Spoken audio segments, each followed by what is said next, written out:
Hello everyone, welcome to yet another Horse Stravaganza video, and I'm still trying to wrap my head around the fact that I am seeing Fabio, the male model, on the cover of Iron Sword, Wizards and Warriors 2. I mean, he wasn't as well known in the late 1980s when this game came out, but he was most certainly very, very well known by the time the 1990s rolled around, and you couldn't watch a TV commercial or see a magazine ad, or even a romance novel without seeing his face plastered all over it. But suffice to say, I'm a big fan of all three Wizards and Warriors games. They are all incredibly cool, and Rare is behind the original one. And I do have the Rare Replay collection on my Xbox One as well, which has a great penultimate collection of many, many Rare games over the years, such as RC Pro-Am, Battletoads, Killer Instinct, Jet Force Gemini, and it even has some should I say, Xbox games. I mean, this is an incredibly cool collection, and the only drawback to it is due to licensing issues, we do not have Wizards and Warriors on it, and we do not have GoldenEye. That would have been a perfect round out to the collection, but this game right here, the music and sound effects seem to be lifted almost directly and thrown into the game Cobra Triangle, which is a great RC Pro-Am style game, with boats, and of course, a little bit of a Gradius shmup style influence as far as leveling up your character, but it looks like these enemies are straight out of the movie Monsters, Inc. This is a little bit silly, but really, really cool game, and many, many people have said that this is an incredibly difficult game. Look, Monsters, Inc. going on here. People have said this is a really difficult game. I do not agree with this whatsoever, because watch what happens when my life goes down. Just watch. I start in the exact precise location that I left off at. I mean, so as far as the challenge is concerned in the game, you have to worry about keys and finding out locations, taking out the evil and the bosses, and when you die completely, the boss life meter pretty much replenishes. I mean, so your true difficulty in this specific game is the boss battles. That's about it. But a really cool game. Definitely check out Wizards 1, 2, and 3 here. And the third one, I would recommend running with Nostopia. This game has had issues on FCEUMM throughout the years, but it runs great on Nostopia. But as far as the male machismo is going on here, or machismo, I'm going to get into the pronunciation here with Ninja Gaiden, machismo, machismo, say what you will, tomato, tomato. We're going to move into an arcade game that many a person has recommended to me to check out. And I played this decades ago in a real arcade, and it's a great, great game. We're going to load it up right now. We're talking about Arcade Roston from 1987. It could be Roston, Raston, Rayston, whatever you will. But great, great game, and if you look at the accolades of best arcade games ever made, this is always in the top 50 list. No way, shape, or form. You cannot deny this. It is always an incredibly awesome game to be in the top 50 list. But very, very well designed, has challenge, great music, great gameplay, great graphics. I mean, truly mind-blowing for the time. But again, it is a tough game. I played this in the arcade. I'd pop a few quarters into it, and I never made it too far. But I'm definitely going to be coming back to this and playing it more, and trying to beat it for the first time ever. I've never successfully beaten this game up to this point. I'm a big title fan. Title, whatever you will. I'm going to get into these multiple pronunciations, and whatever one I prefer is the one I'm going to stick with there.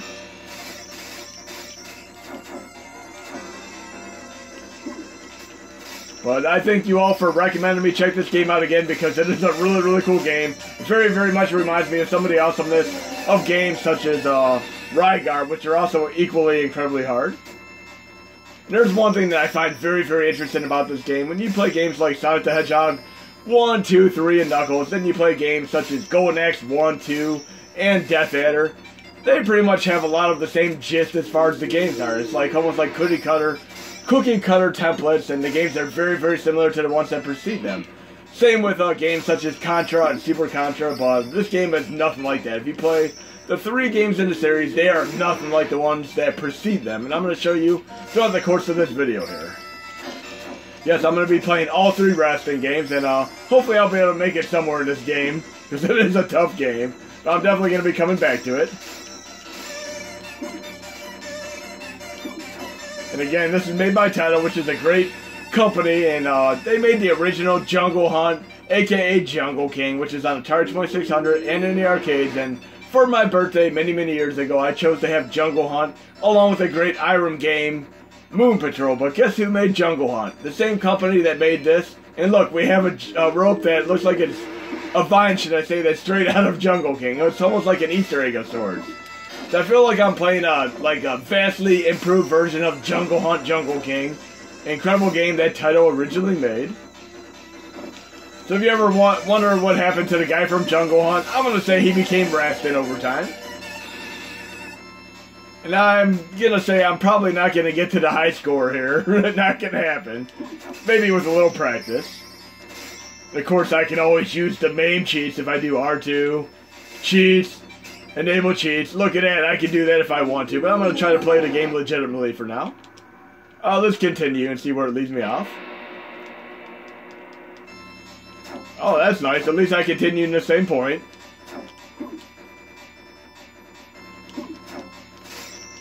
So yeah, I can make progress by continuing here. A very, very cool game. And as I mentioned, there's definitely a big, big difference between this and the second and third game in the series. And you're going to see what I mean right now. I mean, every game series has its black sheeps. And Rastin Saga 2 is most certainly the black sheep of this series. And just like when you're watching the Highlander movie, it's an incredibly awesome movie with Christopher Lambert. I absolutely love that movie. And Clancy Brown's a great villain. Awesome, awesome villain. But then you have Highlander 2 with Sean Connery, which is completely destroys the canon and continuity of the series, and most people like to forget it, but I like trying to watch each and every Highlander movie because I'm a big, big fan. And of course, I love the original TV series too. Great, great series. I used to watch that along with Forever Knight and Swamp Thing religiously on the Sci-Fi Channel when they came out a couple of decades ago, before they started having them really, really goofy and silly Sharknado movies and such on there. But they used to have some incredibly awesome TV series in syndication and originally, before they got into the goofy nature of their later years. And this is a god-awful game here. I mean, it is absolutely nothing like the original Rust, and it's a step backwards. It really feels like I'm playing a Tiger handheld electronic game right now, but I'm going to still give this game a chance, and hopefully it has some redeeming value to it. It's a very, very silly game, and I have previously played this game on Sega Genesis, aka Mega Drive, but yes, it feels like I'm playing a game very, very similar to a Tiger handheld electronic game, and it's definitely not the same style of game as the original Rastin game.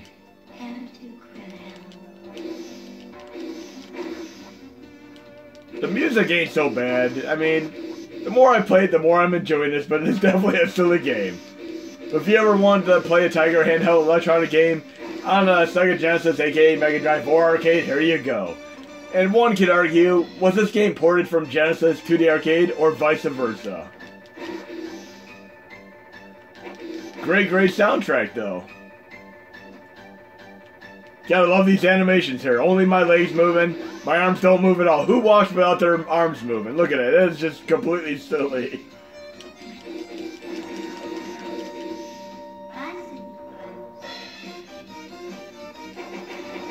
They at least put some effort into the soundtrack here. But again, the black sheep of the series can still be enjoyable. I still enjoy watching Highlander 2, despite it being nothing like the other Highlanders and just completely changing the whole philosophy and the canon of the story. And even Castlevania has its arguably black sheep games, such as Castlevania 2 Simon's Quest, which, by the way, I'm a big fan of, and Zelda 2. Some people don't like Zelda 2, but I absolutely love Zelda 2, and I used to run that game over and over again until I finally beat it. And back in the day, we had the 1-800 number you could call for Nintendo to help you out with games like Simon's Quest, and of course Zelda 2, and the Nintendo Powers.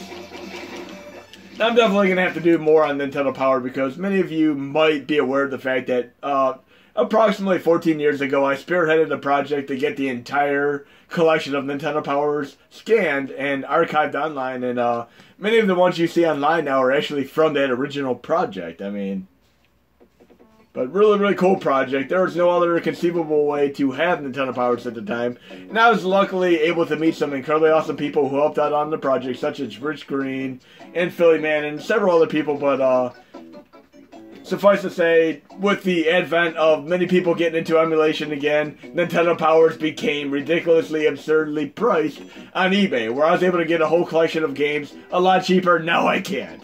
We're going to move on to the third rest in here. Rest in Sega Episode 3 Warrior Blade. And when I was first playing MAME many years ago in the 1990s, the first two games I played were Sly Spy and, of course, Moonwalker. But I moved on to playing games such as this, and this game was absolutely cool as hell when I first played it.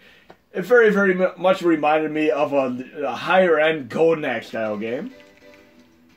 And I would have absolutely loved to see this in the arcade because I have a feeling that this had a dual monitor setup, and this would have been incredibly cool to play in the arcade. I mean, and obviously, I'm thinking two monitors side by side here, and you move from one to the next. That's cool.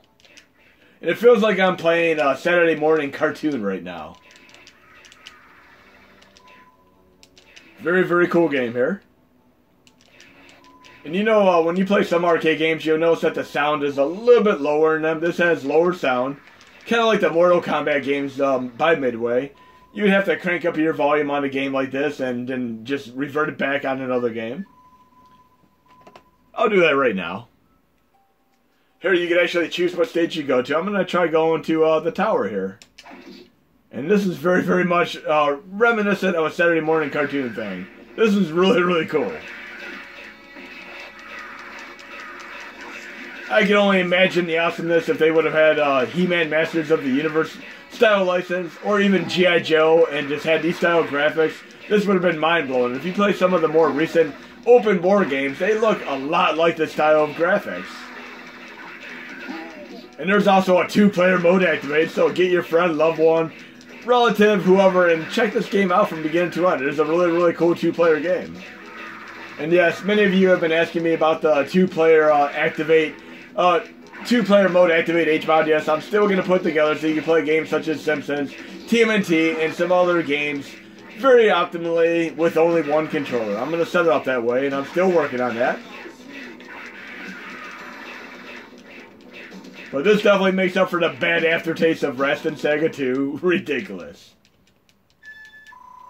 But very cool game. Definitely check out Rest in Sega 3. Really awesome game there. And I'm a big fan of some of the home consoles, and very few of them were ever able to match the awesomeness of the arcade systems. We'd have games like Bad Dudes that were in the arcade, but when you put them on Nintendo, they were not nearly as good as the arcade version. Same with RoboCop, but we had a system called TurboGrafx 16, and if you play the arcade versions and the versions on TurboGrafx 16, they were pretty spot on. They were very close in approximation to the arcade versions. And there's a series of games on the TurboGrafx 16 called Legendary X 1 and 2, and these are very similar to Rest. And I'm going to try out Legendary X 1, which is a great game. Absolutely love this game.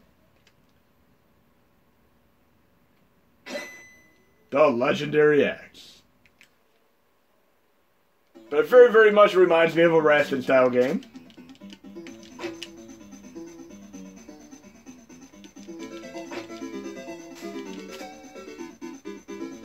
I mean, obviously, TurboGrafx 16 was meant to compete with a system such as Nintendo originally, but then Sega Genesis, aka Mega Drive, came out with its games like John Madden Football and, you know, NHL and all that, and just completely decimated the system. The system failed miserably in the United States, whereas it had considerable success in Japan, and there were 66% more games on the system in Japan versus in the United States, where they had a very small catalog of games. But I'm a big fan of the system, and I love each and every game on it, despite their very Japanese feel to them.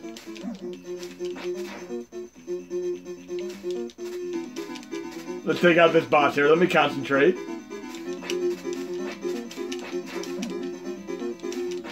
Definitely don't want to be taken out by the first enemy in the game, but I'm not going to edit my video. I'm going to just let it go with the flow here.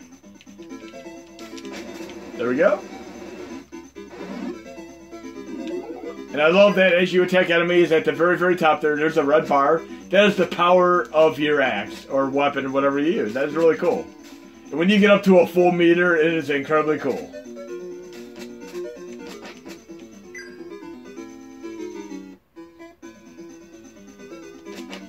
But I have an interesting story on how I acquired a TurboGrafx 16 system. When I worked in a video game store, Video Game Exchange, many years ago, somebody brought in a whole box load. They had a Turbo Duo, yes, the CD-based TurboGrafx CD system, and a bunch of CD-based games, as well as Who cards. And I got Dracula, Rondo of Blood, Godzilla, a bunch of other games, and we were unable to purchase them because they were phasing out the systems at the time. They were no longer selling Super Nintendo, Sega Genesis, or anything. They were trying to move on to strictly next-gen systems such as PlayStation 1. Oops, there you go. How many games have you played where you fall through the cracks and have to backtrack? But they were only selling games such as Nintendo 64, PlayStation 1, Sega Saturn, and so on. They were trying to completely phase out the classic systems such as Nintendo, Super Nintendo, Sega Genesis, and so on. And suffice to say, I was very, very interested in the TurboGrafx CD system. And I said, how much money do you want? He said, oh, give me like 40. I ended up giving him $80. I went home and just had a complete field day with the TurboGrafx 16. And I had no clue just how incredibly awesome Rondo of Blood was at the time. It completely blew my mind. Very, very happy that I was able to acquire the game and not have to go through the exorbitant challenge of getting it on eBay, which people were paid about $80 to $140 US dollars at the time to acquire that game.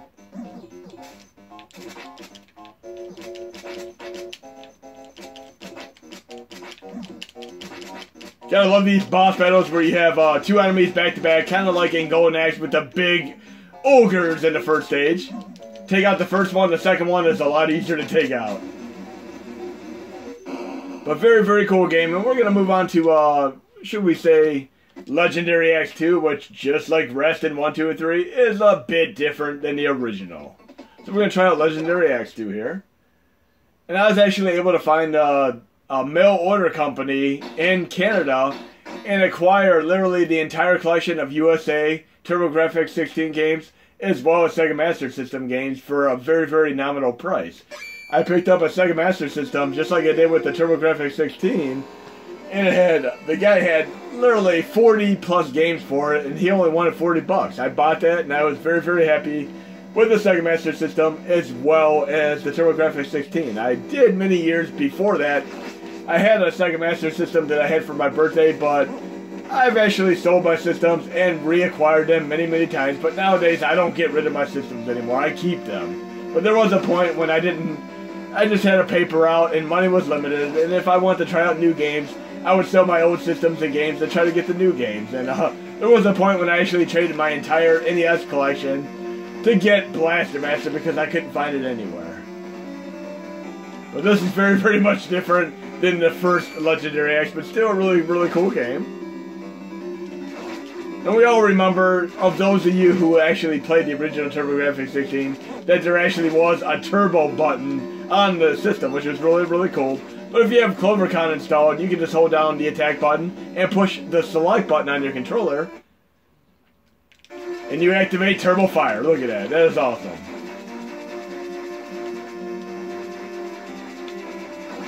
Turbo Fire activates. And there are some games like Final Fight that completely break Turbo Fire. I mean, it's funny. I'll show you that. But I'm going to go back to disabling Turbo Fire by holding down Select again. There we go. Now I no longer have Turbo Fire activated. And one of my favorite features of having the NES Advantage was having Turbo Fire and, of course, slow motion on games like Adventures of Biobilly. But yes, Turbo Fire, if you have the right setup in the game, it is approximately 16 times per second. And sometimes the enemies cannot even adapt or react to your Turbo Fire, and it gets ridiculously absurd. If I play a game such as Final Fight, for instance, I'm just going to show you that right now because I'm thinking about this. The Turbo Fire is so spot on that enemies can't even get near you or touch you. I think I have Arcade Final Fight in the lineup right now. Let's try this. Final Fight Arcade. And I am running a custom OST soundtrack right now. And those of you who got my last update, you can actually run custom OST soundtracks from your USB now. You just create hashy samples, made in 2003, and copy the pertinent samples, FF Fight zip right into that folder. You do not want to run this with external RetroArch. You got to do it without external RetroArch, and then you can run the samples directly from the USB. But I'm running a custom OST right now. And I'm going to activate Turbo Fire, and let's see how this game fares real quick. I absolutely love this CD soundtrack, and it is from the Sega CD version. Big Blue front end and GP Star did a great job in getting this ported over. But I'm going to start the game normally here. Now I'm going to hold down the attack button and the select button because I have CloverCon installed. Enemies cannot touch me whatsoever now. Look at this. Turbo Fire activate.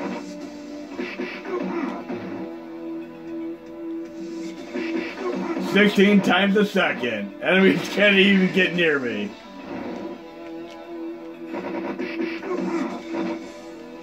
Very, very cool.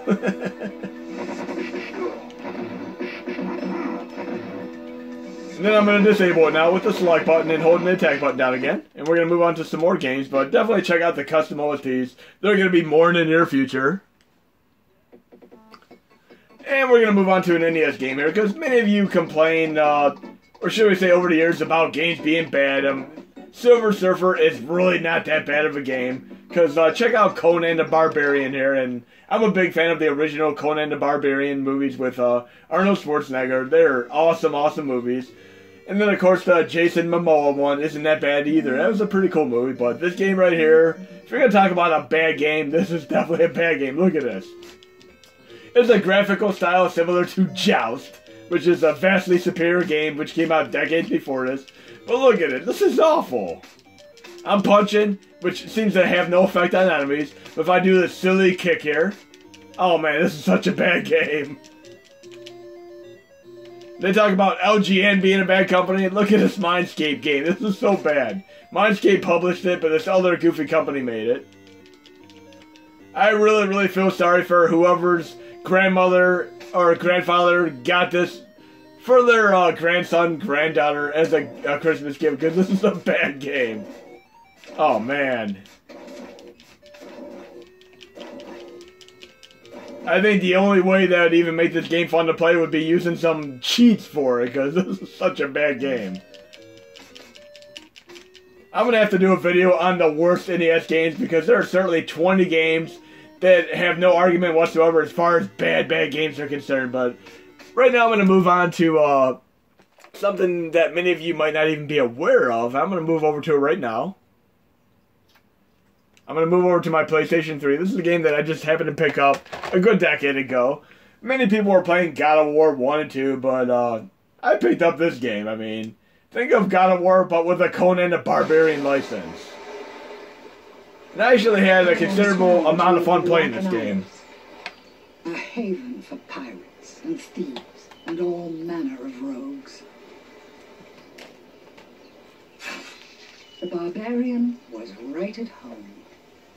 Yes, this is Conan on PlayStation 3. I find this a pretty interesting game. It's a good thing to play if you're a fan of God of War style games. I mean, they made many games that copy off the God of War formula, but I consider this one of the more fun ones to play. I mean, obviously we have the Green Lantern one, which is just as bad as the movie. But at least Mark Strong's interpretation of Sinestro was incredibly awesome, and that was the sole redeeming factor of the Green Lantern movie.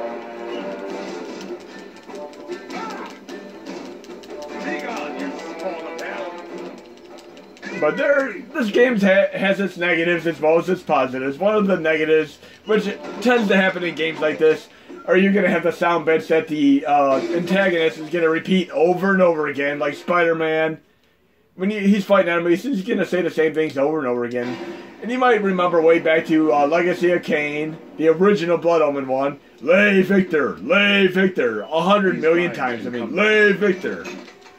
It happens quite a bit in this game too, but it's not completely irritating like some games. Pirates, eh? There we go, one of his sound bits.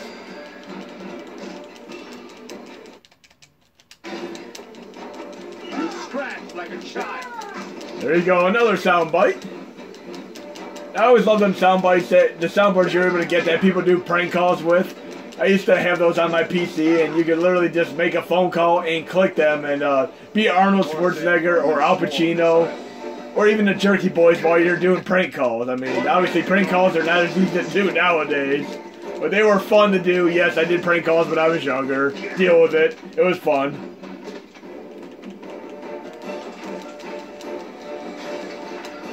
And in the last year, I rewatched the Jerky Boys movie. Still an incredibly fun movie to watch nowadays.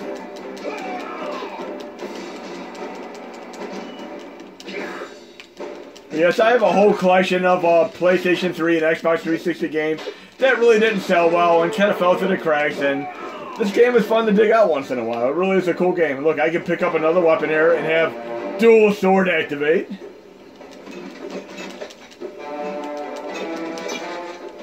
Well, yeah, if you can pick this game up for a few bucks, it ain't a bad purchase. It really is fun.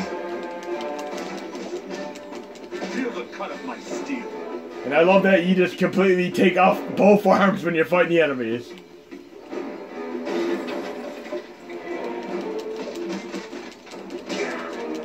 But there's one really silly moment at the end of this stage, which I'm going to show you when I get to it in a moment here.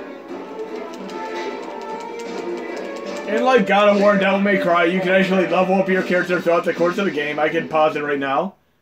Well, not that pause, the select button pause. And I have all these moves that I could actually unlock. I could use experience to unlock moves. So right here, Fast Strike Finisher, I could purchase that. Yes. So now I can push the square button 5 times. Here I have a circle here. I don't have quite enough experience to get that, but I'll get it. But I'll try that combo now. That's cool. So when you fully level up, it is a really cool game with a whole vast armament of moves, just like you would typically have in your God of War and Devil May Cry games. I mean, not quite up to code with those games, but still fun for what's worth. I love chopping off the arms here. This is cool. Both arms chopped off. Please help me! Okay, I can't show that. This is a G-rated video. I'm not going to show you what happens when you rescue the females. This is a mature rated game, so keep that in mind. There's only certain things I can show you in this game. Where God of War kind of doesn't show that stuff, this game does.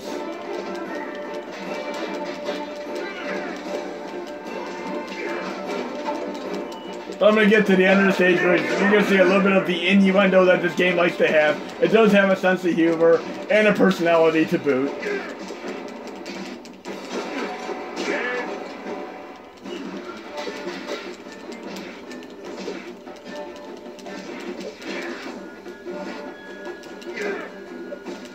Okay.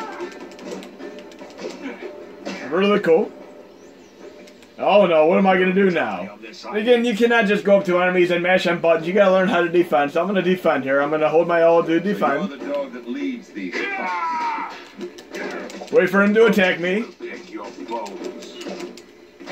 Take that!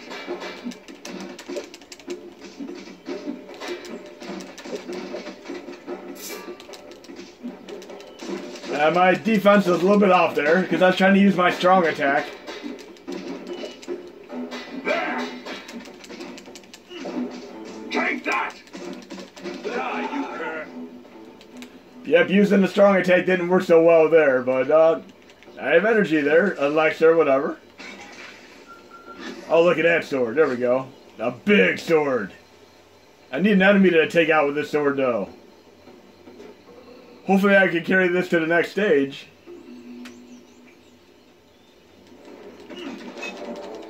Very cool.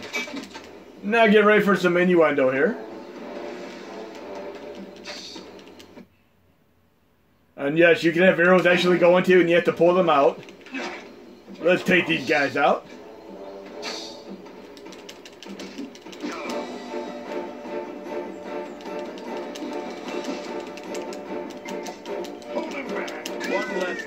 Oh, that's cool. Come closer, barbarian! Die as man!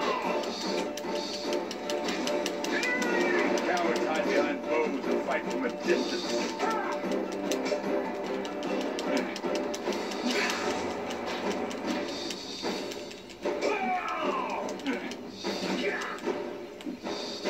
Definitely fun to play game.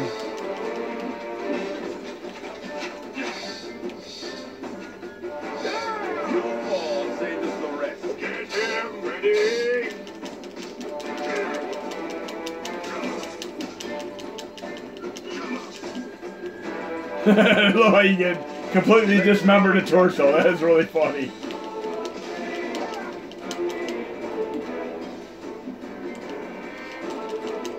That should end your miserable life.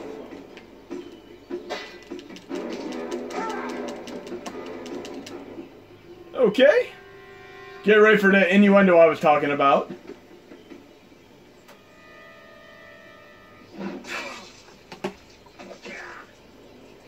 It was here that Conan met the warrior queen, Akana. Stop, or you'll die where you stand. I'll do as I please, woman. Under whose flag do you sail? I am Conan. I serve no man. Perhaps you would serve a woman then. Service her. Aye, and gladly.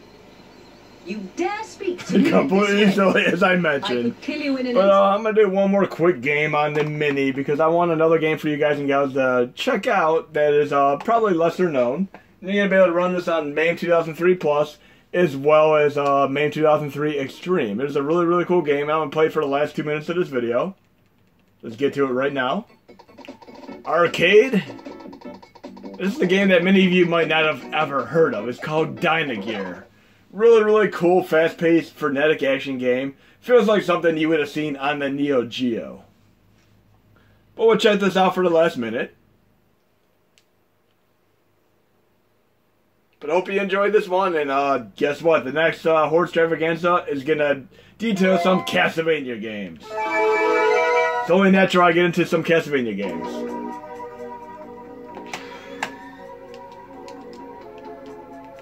A very, very cool game for something different. It really, really feels like I'm playing a Neo Geo game here. And this one's called Dynagear. Again, running on MAME 2003 Extreme or MAME 2003 Plus.